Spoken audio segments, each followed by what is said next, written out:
ஒரு அழகான கிராமத்துல ஒரு குட்டி குருவி குடும்பம் இருந்துச்சு. அந்த குருவியோட பேரு என்னன்னா கீத்து. அதோட கணவர் பேரு ராமு.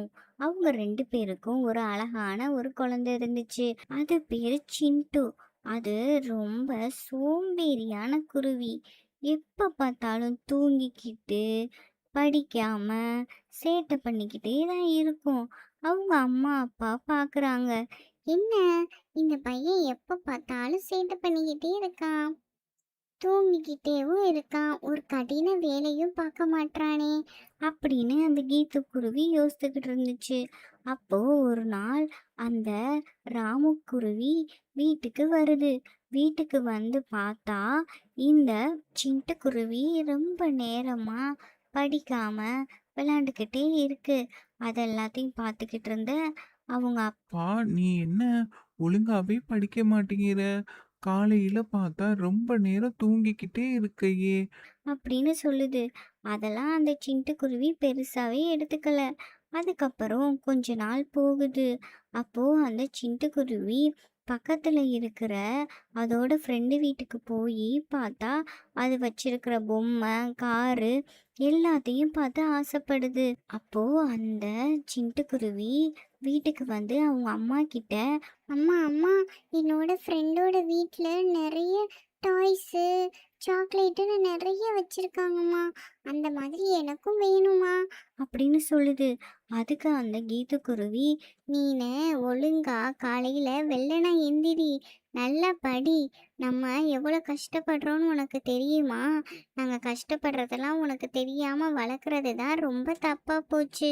அப்பா எவ்வளோ கஷ்டப்படுறாரு, வீட்டில் என்ன நடக்குதுன்றதுனாச்சும் உனக்கு தெரியுமா அப்படின்னு அவங்க அம்மா வையிறாங்க. உடனே அவங்க அப்பா அங்க வராரு. என்னாச்சு? ஏன் கத்திக்கிட்டு இருக்க? அப்படின்னு கேக்குறாரு. அதுக்கு அந்த கீத்துக்குருவி நடந்த எல்லாத்தையும் சொல்லுது. அதுக்கு அந்த சிட்டுக்குருவி அப்பயும் அடம் பிடிக்குது.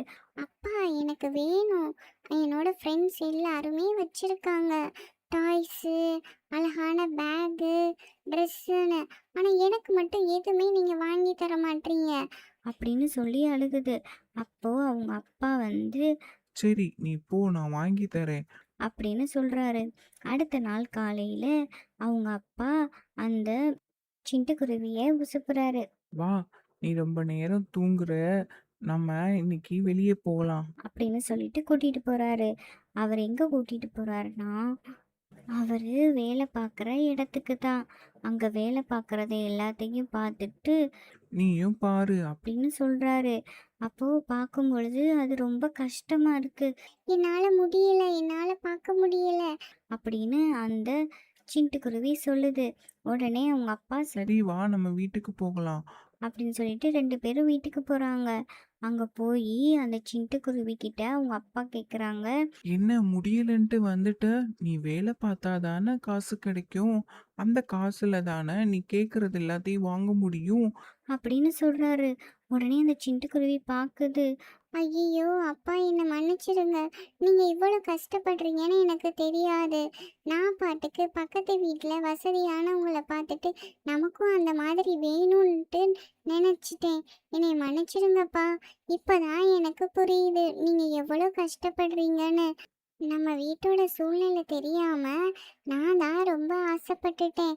அம்மா அப்பா என்ன பண்றாங்க, எவ்வளவு கஷ்டப்படுறாங்கன்றது எனக்கு தெரியல. நான் பாட்டுக்கு ஃப்ரெண்ட்ஸ் வச்சிருக்காங்க, அவங்க வச்சிருக்காங்களேன்ட்டு நான் அடம் பிடிச்சிக்கிட்டு இருந்திருக்கேன்.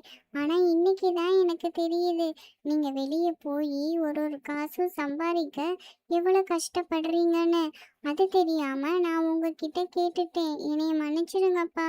இனிமே நானும் ஸ்கூலுக்கு போயிட்டு வந்துட்டு என்னால முடிஞ்ச உதவிகளை உங்களுக்கு பண்ணுறேன். தேவையில்லாம செலவும் பண்ண மாட்டேன். காசோட மதிப்பு எனக்கு இன்னைக்கு தான் புரிஞ்சுச்சுப்பா அப்படின்னு அந்த சிட்டுக்குருவி சொல்லுது. அப்போ அந்த கீத்துக்குருவி சொல்லுது, இன்னைக்கு ஒரு நாள் தான் நீ அப்பா கூட போயிட்டு வந்த, அதுக்கே நீ இவ்வளோ தெரிஞ்சுக்கிட்டியா அப்பா எவ்வளோ கஷ்டப்படுறாங்கன்னு? அப்பா அப்பா தினமும் போய் நமக்காண்டி எவ்வளோ கஷ்டப்பட்டுட்டு வராங்க. அதனால நம்ம குடும்பத்தோட சூழ்நிலை என்னன்னு தெரிஞ்சு அதுபடி நம்ம நடந்துக்கணும், சரியா அப்படின்னு சொல்றாங்க. சிட்டுக்குருவி சரிம்மா, இனிமே நீங்க என்ன சொல்றீங்களோ அதே மாதிரி நடந்துக்கிறேன். இனிமே அது வேணும் இது வேணும் நான் பிடிவாதம் பிடிக்க மாட்டேன்.